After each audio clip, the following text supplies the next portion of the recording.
Hey, what's up, you guys? It's your boy Simply Food by TY, and today I'm going to be showing you guys how to make a jalapeno cheddar buttermilk cornbread. So the first thing we're going to do is get all of our wet ingredients together, and then we will focus on the dry ingredients later on.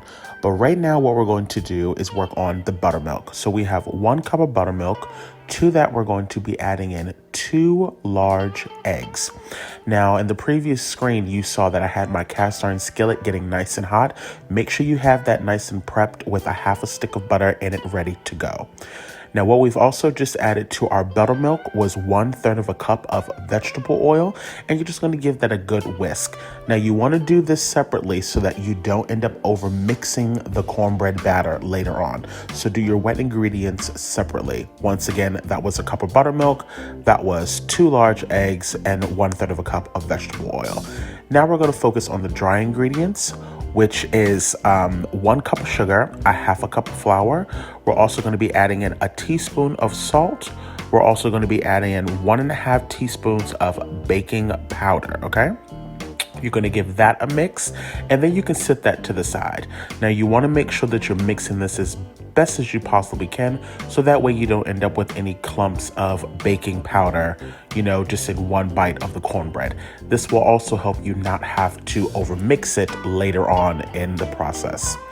Now, of course, like I said, I'm making jalapeno cornbread. Now, this is kind of optional, but of course, if you take the jalapeno out, then you're just making regular cornbread. So, I am going to be de-seeding this. Now, if you can handle a lot of spice, by all means, you can completely keep the seeds in. I'm going to removing them. Although I will say I did realize that even when I took the seeds out, there was barely any spice at all. So I would say just give it a try and, maybe keep the seeds in and just see what happens. It really depends on you and your family and if, whether or not they can handle spice or not. Now, I am, however, going to be mincing these down completely. You do not want any big chunks. So the smaller you can get them, the better off you will be, okay? Now, I don't know if I said this earlier, but in this dry mixture, once again, we have 1 cup of sugar, a half a cup of flour, 1 teaspoon of salt, 1.5 cups of yellow cornmeal, and 1.5 teaspoons of baking powder. Now, we've just added in the jalapenos to this, and now we're going to give this a mix, which is also going to wick up the oils inside of the jalapenos.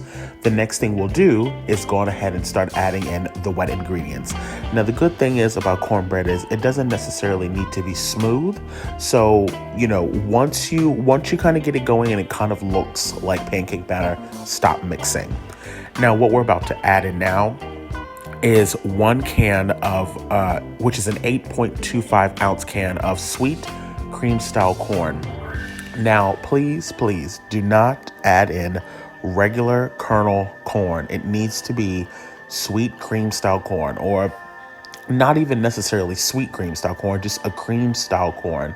You don't want hard kernels of corn in your cornbread, or at least I know that I do not. Now, once you've added that in, you'll mix up everything, and then that's pretty much it. But before you fully mix it, you want to go on ahead and add in the cheese. Now, you can add in whatever type of cheese you would like. If you want it, you could switch it up and do like pepper jack or, something like that. Of course, I'm going to be using cheddar. And I added in roughly, I would say about a cup, maybe a little over a cup. You don't need that much cheese. The cheese will go a long way. Once again, we had our skillet already preheated on the top of the stovetop, okay? With 1 stick of butter melting in that pot. Now we're just gonna pour that delicious batter directly into the cast iron skillet. You can give it a little mix around if you want, just to make sure that that butter is kind of mixed throughout, but it's not really necessary. And then you're gonna pop this in the oven at 350 degrees, roughly for about 20 to 25 minutes. Just keep an eye on it. You know your oven better than anybody else. And then that's pretty much it, you guys. You can top it off with a little bit of honey on the top, a little bit of additional butter. But this cornbread is absolutely everything, okay? Now just wait till it come out the oven. I mean, my God, just look at it. Look, if you're new to my channel, welcome to Simply Food by TY. If you're one of my returning subscribers, well, y'all babies know I love y'all so much. And as always, y'all stay cute and take care. Bye, guys.